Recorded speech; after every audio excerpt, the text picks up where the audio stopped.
मेरो चाहिँ यो चेक रोड चेक भइसक्यो केटाहरू पनि आइसक्यो एक दुईजना चेक चाहिँ भइसक्यो त अब चाहिँ यो लाइनबाट प्लेनतर्फ जाँदैछौँ होइन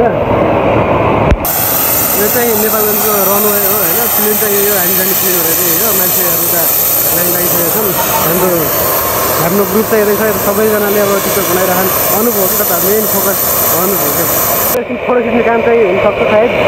अब यता उज्जवलको फोटो खिच्ने काम भइरहेको थियो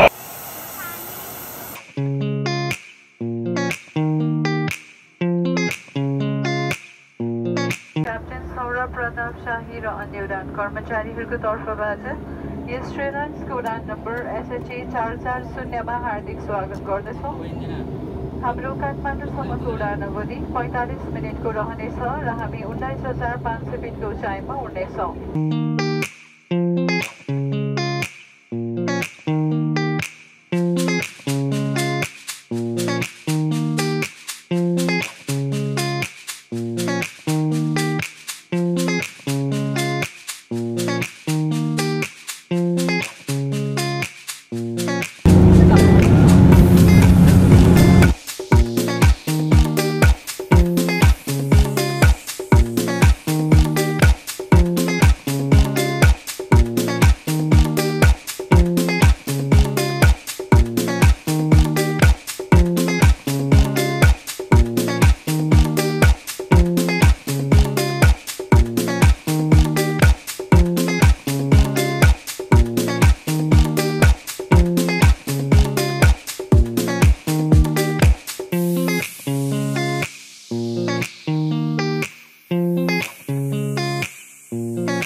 उज्जवलले छोप्यो है पछि पिरेहरू